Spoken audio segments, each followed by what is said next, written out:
Hola, buenos días.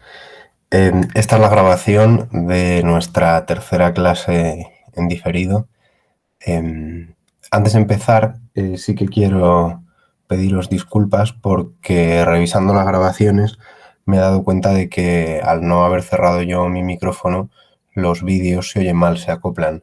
Tendréis colgadas, probablemente cuando estéis escuchando esto ya habréis visto los enlaces de donde salen esos dos vídeos que os puse. Vale, os cuento también. Me he dado cuenta, revisando, de que podéis reproducir los vídeos como en YouTube a 1,25, a 1,5, a 0,75, así que el que quiera recrearse en las clases se las puede poner más despacio, o si necesita ir tomando nota más despacio, y el que se aburra pues se las puede poner más rápido, que ya sabéis que a veces pues se aprovecha mejor el tiempo. En fin, qué cosas. Vale, vamos a seguir por donde nos habíamos quedado. Estoy proyectando la diapositiva del directorio militar de Primo de Rivera, y como me imagino que recordaréis, os dije que este directorio militar se iba a prolongar desde el año 1923 hasta el año 1925. Pasamos a la diapositiva siguiente y, como yo os decía en la clase anterior, tenemos que ver aquí el desembarco de Alhucemas. El desembarco de Alhucemas, que tiene lugar en el año 1925, es uno de los puntos de inflexión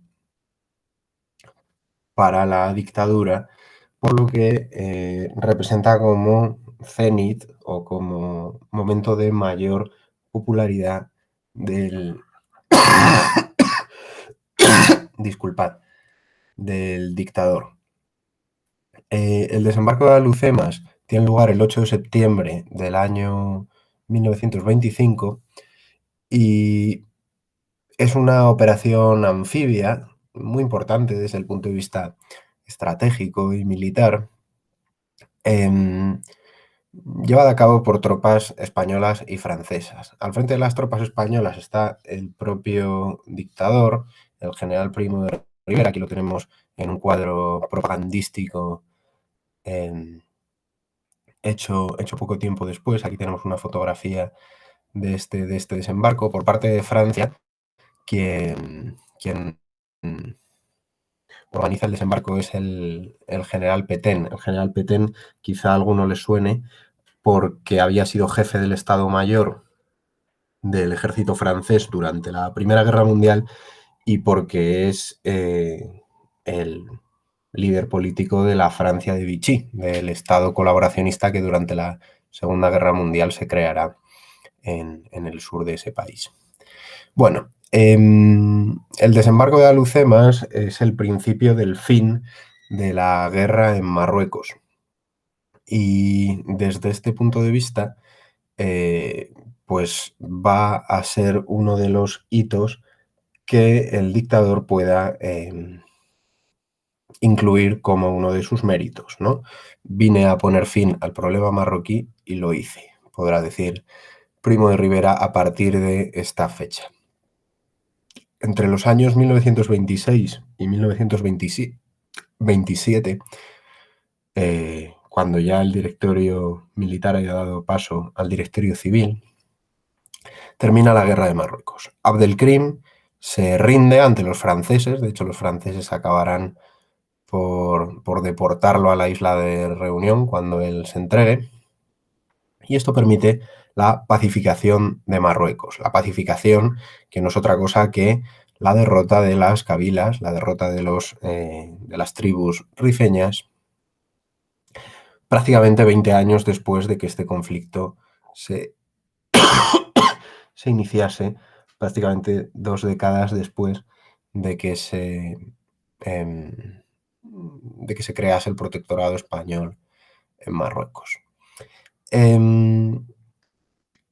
El éxito en Alhucemas hace que el dictador tome una decisión, y es que la dictadura se institucionalice. Es decir, él podría haber dicho, y de hecho algunos historiadores afirman que él barajó esta posibilidad, que después de su éxito en Alhucemas se marchaba, se retiraba como un héroe y como alguien que había cumplido con lo que se había propuesto en menos de 2 años de dictadura. Lo que pasa es que la dictadura de Primo de Rivera se va a transformar en una bastante particular dictadura de partido en el año 1925.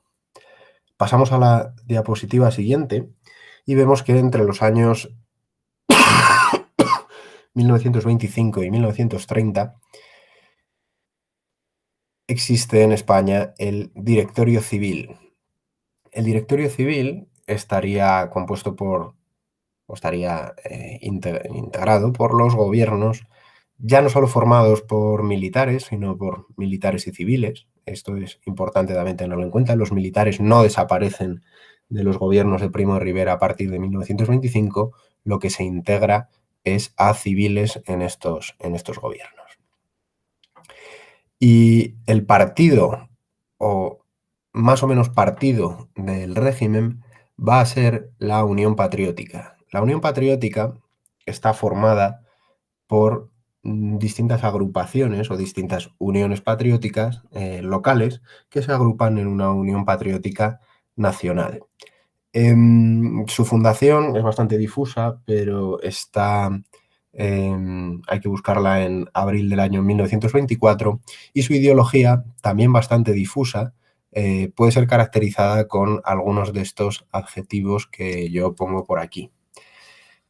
Es un partido o una ideología tradicionalista, corporativista, y en palabras de José María Pemán, nombre que a lo mejor os suene, José María Pemán os puede sonar porque es uno de los poetas más destacados de la posguerra española, de los significados con la derecha, ¿no?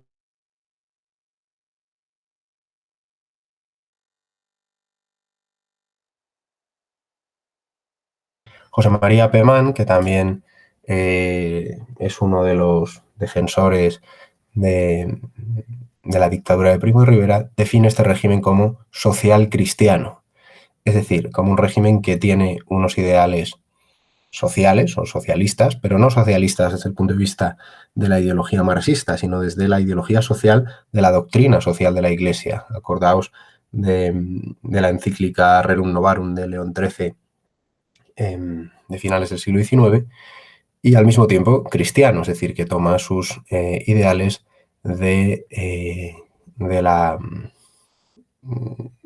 ideología católica integrista. Profundamente antiliberal, profundamente antidemocrático, y que apela muy frecuentemente a expresiones como estas que ya oíamos en los vídeos de Primo de Rivera, es decir, ideas sanas, hombres de buena fe. Un lema que también utiliza mucho Primo de Rivera es menos política, más administración. Fijaos en este discurso de nuevo antipolítico y antipolíticos. Y bueno, por caracterizar un poco mejor la época de los gobiernos civiles, tenemos que recordar que, aunque siguen destacando militares como Martínez Anido, lo tenéis aquí citado, también aparecen nombres que ya citaba yo también en la clase anterior, como José Calvo Sotelo. José Calvo Sotelo, que será ministro de Hacienda en los gobiernos de Primo de Rivera a partir del año 1925. Vale. ¿Por qué podemos caracterizar el gobierno de Primo de Rivera? Pues lo he puesto por ahí abajo. Por un intervencionismo estatal en la economía muy, muy claro, es decir, no son liberales en lo político, tampoco son liberales en lo económico. Por ser también un régimen corporativo que propone la corporativización de las relaciones laborales.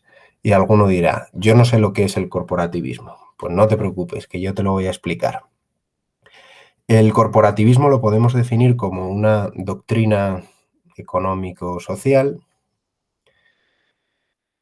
que propugna la agrupación de los individuos de un Estado o de una misma sociedad según su profesión en distintas corporaciones. Es decir, en distintos cuerpos. En la historia del siglo XX, el corporativismo va a ser defendido, por ejemplo, por el fascismo, ¿no? El fascismo italiano va a ser corporativista, aunque también habían sido corporativistas o habían defendido el corporativismo otras ideologías políticas, como por ejemplo pues, el propio catolicismo político, ¿no?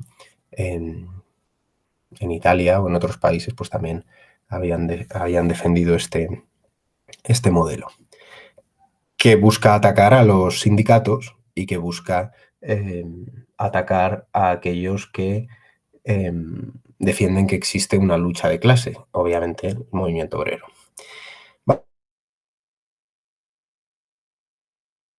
Que planifica grandes obras públicas. Esto es muy habitual en muchas dictaduras, ¿no? Que el dictador busque que mediante la construcción de grandes infraestructuras, pues mejorar su imagen. No hace falta que lo mencione, pero la típica foto del general Franco inaugurando un pantano. Bueno, pues esto ya había ocurrido antes. También pensad que es una cosa muy de la época y que sobre todo en los años posteriores a la Gran Depresión, pues por ejemplo el New Deal en Estados Unidos,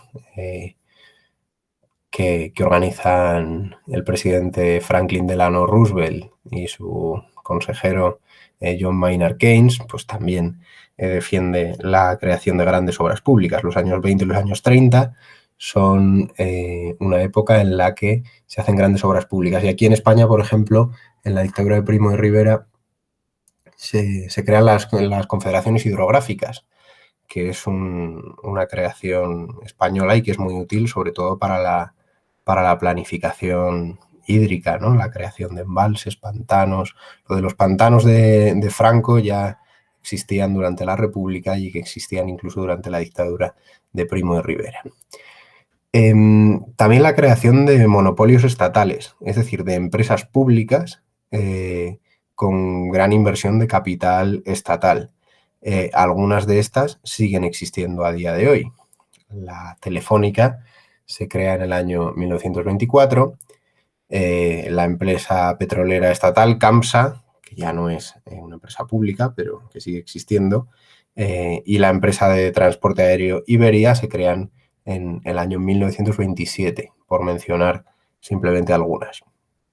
Y luego, como toda dictadura también, busca una imagen que dar de cara al exterior, que sea una imagen positiva y que sea una imagen de una España moderna o de una España que, manteniendo su tradición, porque recordad que es una dictadura tradicionalista, se vende como un Estado innovador y como un Estado en definitiva moderno. Para esto, la dictadura utilizará como escaparates las dos grandes exposiciones que tienen lugar en el año 1929 y de las que voy a hablar a continuación. Vale. Por cierto, para quienes estáis siguiendo por el libro, en la página 194 tenéis una caracterización del directorio militar que en realidad lo único que define son los objetivos que persigue Primo de Rivera, ¿no? De los que yo he hablado quizá un poco más en la introducción: represión de libertades, del movimiento obrero, de los nacionalismos y la resolución de la cuestión marroquí. Si pasamos a la página siguiente, a la página 195, ahí tenemos una caracterización del Directorio Civil, en el primer párrafo os hablan de la Unión Patriótica, en el segundo párrafo nos hablan de la Asamblea Nacional Consultiva, que es de lo que nosotros vamos a hablar a continuación. Bueno, antes de pasar a hablar de esto, os he puesto aquí 3 carteles de la época, ¿no? Esta estética de los años 20. Fijaos, el de la izquierda es el de la Exposición Internacional de Barcelona, el de la derecha es de la Exposición Iberoamericana de Sevilla, el del centro, con esa alegoría de España, fijaos con el león, con la corona, con la victoria y con los escudos de Sevilla y de Barcelona, pues que pretenden dar esta imagen. Y luego las he puesto porque me parecen interesantes y porque quizá alguno las conozca, estas imágenes, ¿no? De cómo estas exposiciones van a transformar estas dos ciudades y el urbanismo de estas dos ciudades. La Plaza de Cataluña de Barcelona, que veis aquí, iluminada durante los fastos de la exposición, ¿no? Este edificio que actualmente es el Museo Nacional de Arte de Cataluña, y todo el pueblo español que está por aquí, que quizá alguno conoce, en torno a la montaña de Montjuïc. Y luego, bueno, pues la Plaza de España de Sevilla, que también se construye en esta época, y pues aquí está en el plano el Parque María Luisa y toda la zona de los pabellones, que lamentablemente en el caso de Sevilla han desaparecido prácticamente todos, no se conserva, no se conserva más que unos pocos.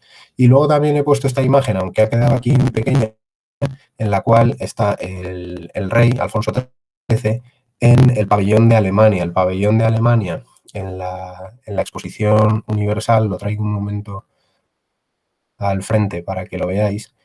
Es obra de Mies van der Rohe y me interesa la foto porque quiero que lo recordéis, porque cuando lleguemos a explicar arte contemporáneo en el siglo XX, veremos que esta es una obra importante de la arquitectura de la época. Vale. He puesto aquí también una fotografía de Primo de Rivera junto con uno de sus primeros gobiernos, que incluye a civiles. Aquí vemos al dictador, aquí vemos a Martínez Anido, aquí vemos a Calvo Sotelo, ¿no? Pues claramente diferenciamos a los civiles de los militares. Tampoco quiero poner muchos más nombres. Están en el Palacio Real de Madrid, que es donde se celebraban los consejos de ministros, a los que asistía, por supuesto, también el rey Alfonso XIII. Vale, como ya dijimos, el año 1925 marca un punto de inflexión. Esto es un poco repetitivo con respecto a lo que ya he explicado, pero bueno, ya que tengo aquí la diapositiva, os la leo. Primo de Rivera opta por perpetuarse en el poder. Su dictadura, que prometía ser provisional, recordad el manifiesto del 13 de septiembre de 1923, se institucionaliza y la legalidad constitucional no se restaura. Se pone fin así al régimen liberal de 1876, se pone fin así a 50 años de liberalismo, termina la restauración de forma definitiva. Vale, y ahora ya sí podemos pasar a hablar de la Asamblea Nacional o de la Asamblea Nacional Consultiva. He traído aquí una imagen, voy a aumentar la lupa para que lo veáis, que es curiosa. Si veis el edificio, es el edificio del Congreso de los Diputados, precisamente con estos andamios que han servido para cambiar la cartela o el letrero del nombre del edificio, que ahora pasa a llamarse Asamblea Nacional. ¿Por qué Asamblea Nacional? Porque el edificio deja de ser un parlamento. El régimen de Primo de Rivera no es un régimen liberal, no es un régimen parlamentario. De hecho, hasta que no se crea esta asamblea no hay ningún tipo de representación, y la creación de esta asamblea o la constitución de esta asamblea supone la aparición de un parlamento corporativo o de un pseudo parlamento que únicamente va a tener unas funciones consultivas, es decir, no va a tener el poder legislativo en España. No hay separación de poderes en la España de Primo de Rivera, no hay constitución, el dictador concentra todos los poderes del Estado. Vale. ¿Quiénes forman esta asamblea consultiva? Bueno, pues estaba previsto que la integrasen 429 miembros, de los cuales algunos eran elegidos por el propio gobierno, otros eran elegidos por los municipios y por las provincias, cuyas autoridades eran designadas por el gobierno. Otros miembros eran elegidos por las uniones patrióticas, es decir, por las distintas agrupaciones que formaban este partido político, y otros por las actividades. He puesto ahí las actividades entre comillas, porque es el nombre que se utiliza en la época, que serían los gremios, ¿no? Es decir, los oficios, los representantes corporativos de cada uno de cada una de estas actividades. Es decir, es una asamblea con escasa representatividad, es decir, no es representativa, puesto que no ha sido elegida por la ciudadanía. No hay sufragio universal en la España de Primo de Rivera. Cuando se convoca esta asamblea en el año 1927, por cierto, he puesto ahí una fotografía también del interior del Palacio de las Cortes cuando eran asamblea en la época de Primo de Rivera, existe en España un debate acerca de la pertinencia de que España tenga una constitución. Claro, la Constitución de 1876 está muerta, ya nadie cree que esa Constitución pueda servir. Pero no hay acuerdo tampoco sobre qué hacer, ¿no? Es decir, la dictadura está funcionando sin que exista una Constitución y algunos están conformes con ello. Pero cada vez más van apareciendo personas individuales y también colectivos que empiezan a plantear una oposición cada vez más abierta al régimen. Cada vez hay más desacuerdos entre quienes habían apoyado inicialmente al régimen. Por ejemplo, la alta burguesía catalana empieza a desligarse de su apoyo a Primo de Rivera. E incluso algunas instituciones como el propio ejército también empiezan a tener voces discrepantes. El propio Partido Socialista Obrero Español y la Unión General de Trabajadores empiezan también a distanciarse y, bueno, aunque ese sector izquierdista, fijaos que os pongo yo ahí en la presentación, os recuerdo lo que ya os decía, ¿no? Francisco Largo Caballero había sido consejero de Estado, es decir, el líder de la UGT y uno de los políticos importantes del PSOE, han participado en la dictadura con cargos institucionales y la UGT ha servido para crear esta organización corporativa nacional. Es decir, el antiguo sindicato socialista es la base para una organización que agrupa a los trabajadores y a los patronos y que, digamos, sirve a los intereses de la dictadura. Bueno, no solo en el ejército y en el PSOE hay voces que empiezan a discrepar cada vez más de las políticas de Primo de Rivera, sino que también, y paso a la siguiente diapositiva, empieza a haber perdón, empieza a haber más críticas en otros sectores. Tenemos que tener en cuenta otra cuestión y es los problemas económicos.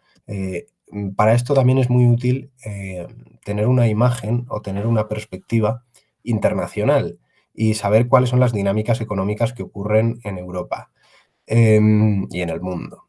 La década de 1920, que ya la conocéis como los felices años 20, pues no fueron ni tan felices, o no toda la década fue de años felices, porque hubo años de bonanza económica, pero hubo años también de grave crisis económica. Es verdad que a partir de 1925 y hasta 1929, pues sí que hay un importante crecimiento económico, con una estabilización, pues gracias a los acuerdos internacionales, el Plan Dawes, etcétera, etcétera. Eso lo recordáis, al menos los de letras deberíais recordarlo. Pero en 1929, pues con el crack bursátil de Wall Street, que se propaga enseguida a toda Europa o a todo Occidente, pues la situación empeora.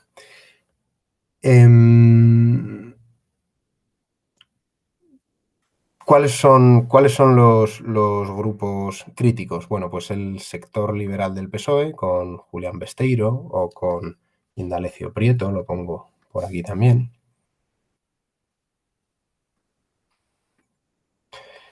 Importantes también los intelectuales entre los que destacan nombres que os tienen que sonar por haberlos estudiado en literatura, ¿no? Entre otras cosas.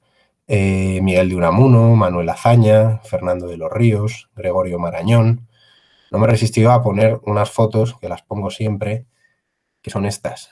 Esta de aquí, en la que vemos a Unamuno esposado con una cuerda ahí delante de estas chumberas, está en Fuerteventura. Y luego también esta otra foto, que también vemos claramente que está en Fuerteventura, pues está montado en este dromedario, ¿no? Durante su destierro a la isla de Fuerteventura por parte del régimen, precisamente por ser una voz crítica. Recordad muchos de estos nombres porque son personajes que van a ser importantes en el periodo inmediatamente posterior, cuando la dictadura caiga. Vale. Los catalanistas también van a presentar su oposición. Acordaos que Primo de Rivera ha puesto en el separatismo catalán a uno de los grandes enemigos de España, los anarquistas, que siguen siéndolo. Los militares, entre los que destacará incluso alguna intentona de golpe de Estado, que enseguida os voy a mencionar. Los republicanos, y esto es interesante porque cuando Primo de Rivera llega al poder en el año 1923, el republicanismo en España apenas tiene fuerza ya. El recuerdo de la Primera República es muy lejano y además no es muy positivo.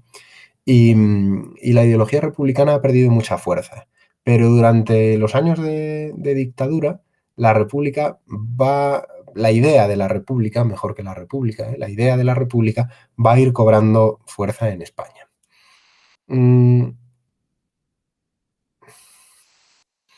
También los monárquicos, o algunos monárquicos liberales, van a empezar a plantear su oposición a Primo de Rivera.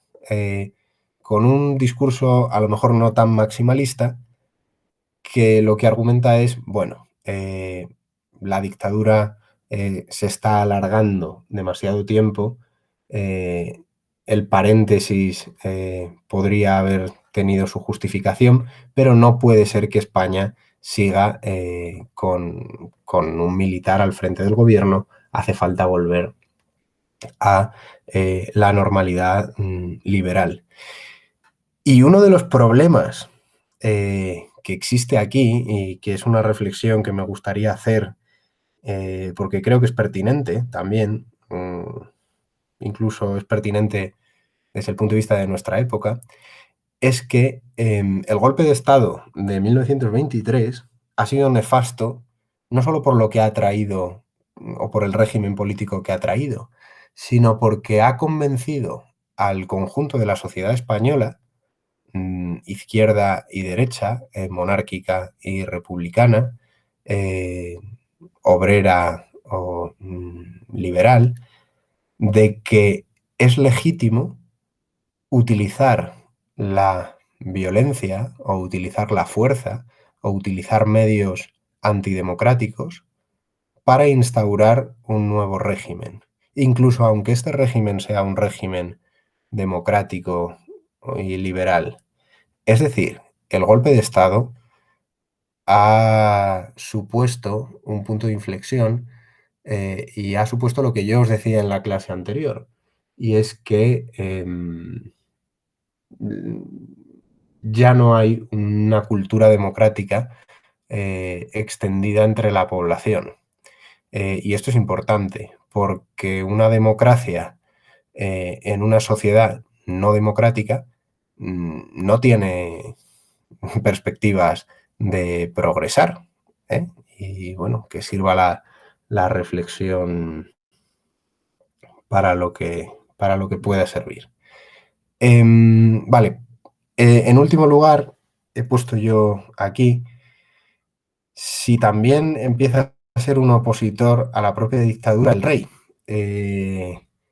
Y en parte sí, porque el dictador va a perder el apoyo del rey.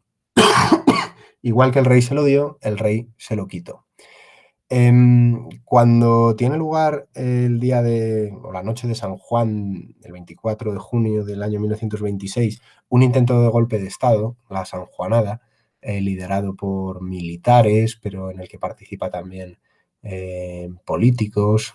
Participa, por ejemplo, Melquiades Álvarez, un político republicano, es el autor del manifiesto de la sanjuanada. Bueno, la sanjuanada fracasa, es frustrada.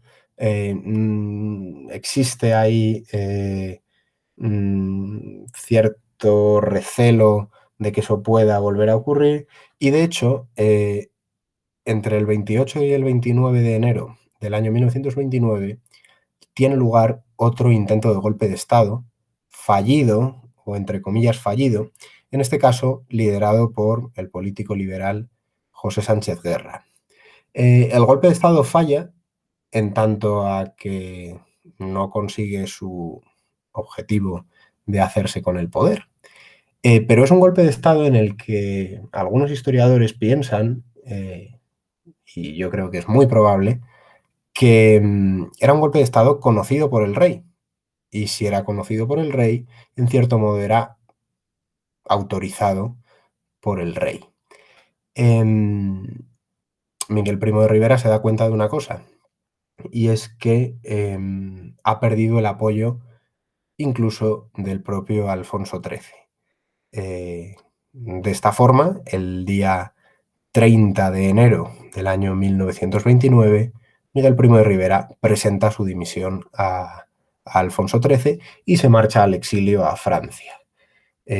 Apenas 2 meses después, y sin haber cumplido todavía los 60 años, Miguel Primo de Rivera muere en París, en el exilio, mientras en España se ha instaurado lo que la prensa, de forma bastante satírica, llamará la dictablanda. La dictablanda es el periodo que media entre el año 1930 y 1931, y que se conoce así precisamente por no ser exactamente una dictadura, pero por tampoco ser un régimen liberal como el que había antes del golpe de Estado de Primo de Rivera.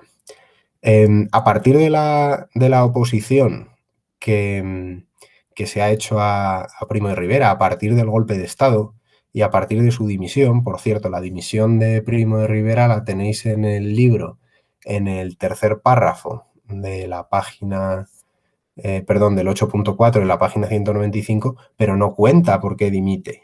Primo de Rivera creo que es importante, y ahí el libro yo creo que falla un poco. Es importante entender que Primo de Rivera dimite porque le hacen un golpe de Estado que el propio rey apoya.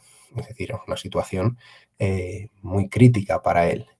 Bueno, entonces, el rey, Alfonso XIII, llama a formar gobierno a otro militar, en este caso a Dámaso Berenguer. A Dámaso Berenguer al que ya conocéis porque era este alto comisario que estaba al frente del gobierno, perdón, del protectorado español en Marruecos. Dámaso Berenguer no restablece el sistema liberal ni convoca unas elecciones a cortes constituyentes, que es lo que piden la mayor parte de las fuerzas de oposición. Es decir, que se inicie un proceso constituyente, que España vuelva a la normalidad, que vuelva a haber un sistema liberal. El gobierno de Berenguer va a ser duramente criticado por la oposición y es muy célebre un, un artículo periodístico que aparece en la prensa el 15 de noviembre del año 1930 y que leeremos en clase, que yo os mandaré leer, que es El error Berenguer. El error Berenguer, publicado en el periódico El Sol, firmado por Ortega y Gasset, y que acaba con esta frase que veis aquí, que es esta. Españoles, vuestro Estado no existe, reconstruidlo, delenda est monarquía. Es decir, la monarquía ha sido derrotada. La frase delenda est monarquía hace referencia a la frase latina delenda es Cartago, que es una frase que se atribuye ahora no recuerdo, creo que estoy buscando por aquí, creo que a Catón el Viejo, es decir, ordenando la destrucción de Cartago, ¿no? Cartago es destruida o debe ser destruida. Un texto interesante. No me paro ahora porque lo vamos a leer el próximo día cuando esté yo ya en clase, ¿vale? Es un texto extenso. En ese verano del año 1930 se van a reunir en la ciudad de San Sebastián, en el norte de España, todo un grupo de conspiradores, ¿por qué no llamarles así? Todo un grupo de conspiradores republicanos y también catalanistas, socialistas, que crean esta especie de, de grupo que lo que pretende es acabar con la monarquía y organizar el advenimiento de la república en España. Yo creo que podemos trazar un paralelismo, y a alguno a lo mejor se le ha ocurrido ya, entre el Pacto de San Sebastián y el Pacto de Ostende, que tiene lugar antes del derrocamiento de Isabel II y que se había reunido en Bélgica en el año 1865, si no recuerdo mal, lo busco un momento, en el año 1866, también en agosto del año 1866. El Pacto de San Sebastián, fijaos, aquí hay una foto de una de sus reuniones, hay fotografías de bastantes de sus reuniones, porque obviamente no se reunieron una única vez, sino que lo hacían de forma periódica. Y creo que es muy interesante fijarse en toda la lista de nombres. Yo me he preocupado de poner aquí los nombres de los más importantes a los que debéis conocer o deberíais conocer y que conoceréis. Indalecio Prieto por parte del PSOE, también Julián Besteiro por parte del PSOE, también Largo Caballero por parte del PSOE. Por parte del republicanismo, fijaos, figuras ya históricas como el propio Alejandro Lerroux, como Manuel Azaña, como Niceto Alcalá Zamora, Casares Quiroga, representante del regionalismo gallego, bueno, Fernando de los Ríos, también del PSOE, Álvaro de Albornoz, republicano, es decir, figuras muy importantes de la oposición política de las décadas anteriores que, teniendo ideologías distintas, se unen para hacer frente a un enemigo común, que ya no es la dictadura, que es la propia monarquía. Vale. En el mes de febrero del año 31, ante la situación también de crisis que hay en España y ante la gran oposición que hay a su gobierno, Berenguer es sustituido por Juan Bautista Aznar al frente del gobierno. En el mes de diciembre del año 1930, y lo tenéis en la parte de esta diapositiva, la he llenado un poco de texto, pero bueno, me perdonáis. En diciembre de 1930, el 12 y el 15 de diciembre, tienen lugar dos intentos de golpe de Estado fallidos en España. Uno son golpes protagonizados por militares, ¿no? Uno es el de Galán y García, llevado a cabo en Jaca, en el cuartel de Jaca, en la provincia de Huesca, y otro 3 días después en el cuartel de Cuatro Vientos, aquí en Madrid. En Cuatro Vientos está una de las bases del por aquel entonces bastante reciente Ejército del Aire español.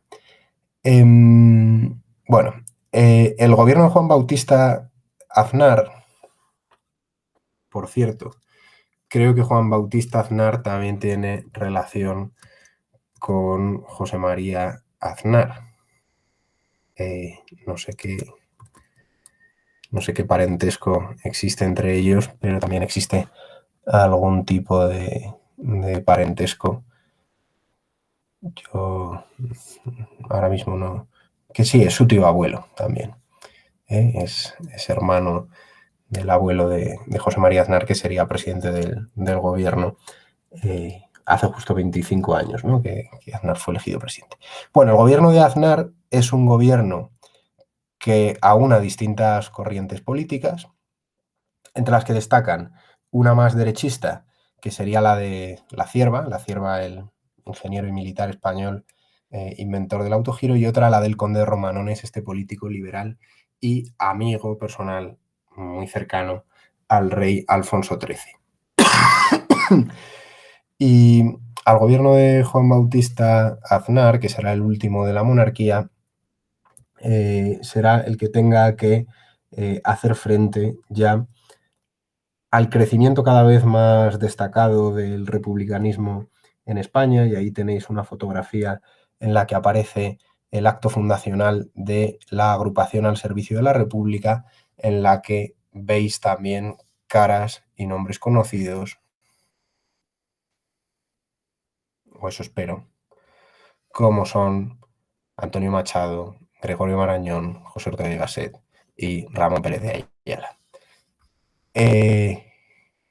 Que justamente en el mes de febrero de ese año fundan la agrupación al servicio de la República, un grupo de intelectuales que pretendía, pues eso, ponerse al servicio de una república que ya se veía por parte de una inmensa mayoría social como algo inminente.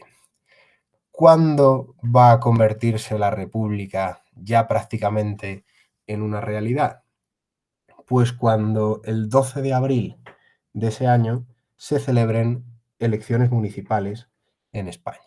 Elecciones municipales en las cuales lo que se elegían eran alcaldes, es decir, se iban a elegir los concejales y los alcaldes de los ayuntamientos de toda España. ¿Qué es lo que pasaba? Que estas elecciones habían sido entendidas de forma plebiscitaria, no solo por la sociedad, sino también por los partidos políticos. Y explico, porque a lo mejor alguno no sabe lo que significa esto de plebiscitario. Un plebiscito es un referéndum, más o menos, ¿no? Un plebiscito, leo la definición, es el procedimiento jurídico por el que se somete a votación popular una ley o un asunto de especial importancia para el Estado. Unas elecciones entendidas como elecciones plebiscitarias son aquellas en las que, aunque en realidad se está votando una cosa, la población entiende que está votando otra, ¿no? Por poner un ejemplo que a lo mejor os suene por más cercano, las elecciones autonómicas en Cataluña, no quizá las últimas, pero las penúltimas, fueron presentadas por los partidos independentistas como un plebiscito a la independencia, ¿no? Cuando se presentaron todos los partidos independentistas, muchos de ellos, en una coalición que los agrupase a todos. De hecho, el propio nombre, ¿no? Junts pel Sí, es decir, Juntos por el Sí a la independencia. ¿Qué es lo que pasaba? Que esas elecciones no eran entendidas de forma plebiscitaria por el resto de partidos. Bueno, voy terminando ya porque nos estamos acercando también a la hora. He puesto ahí dos imágenes de dos periódicos del propio día 13 de abril, en el cuales cuentan qué es lo que ha pasado, ¿no? 45 capitales y otros muchos núcleos importantes de población se pronuncian por la República, la libertad. El Heraldo de Madrid, en el gran plebiscito de ayer, España votó por la República. ¿Cuál era la realidad? Pues la realidad era un poco más compleja de lo que vemos aquí.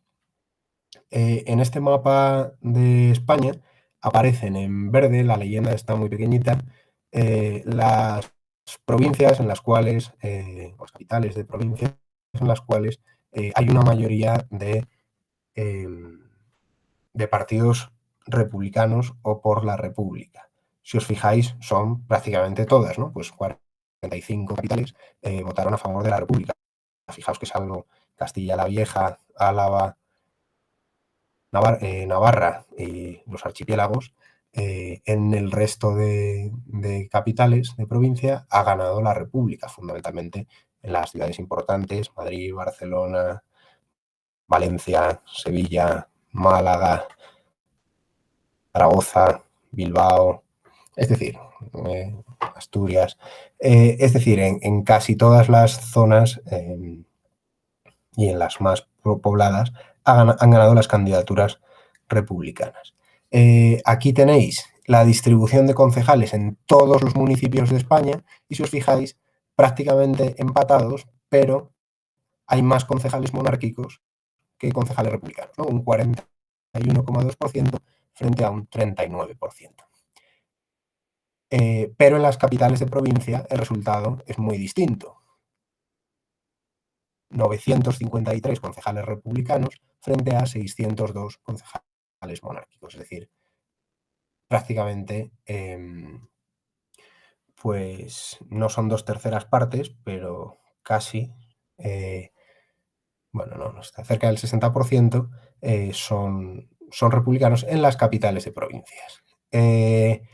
Aquí un gráfico en el que veis pues, que los votos a los republicanos han sido un 43%, a los monárquicos un 24%, a otros partidos un 27%, los socialistas cerca del 6%, etc. Es decir, no hay una mayoría republicana, pero sumando republicanos y socialistas prácticamente son la mitad. ¿Qué es lo que ocurrió a continuación? Pues que el rey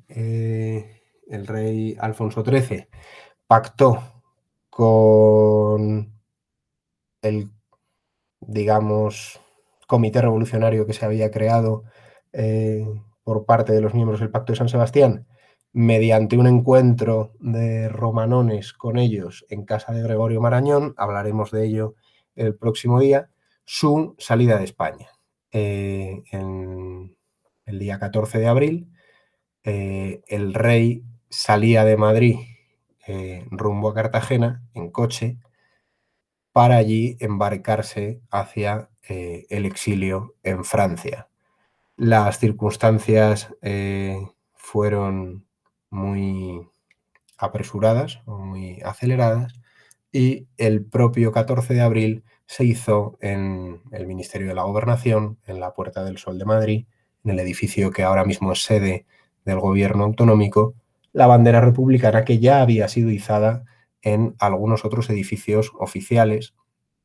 La República había sido proclamada en muchos de estos municipios y también lo era en Madrid. La República era proclamada en un ambiente festivo, veremos imágenes, veremos vídeos, veremos alguna grabación. La monarquía había caído y el 14 de abril de 1931 se inauguraba un nuevo periodo en la historia de España, el segundo en el que España se convertía en una república. Aquí termina el 9.3, lo siguiente que veremos se corresponde ya al bloque 10 y esperamos verlo en clase. Creo que más o menos he cumplido con el tiempo, así que nada, por mi parte os agradezco de nuevo vuestra atención y lo dejamos por aquí.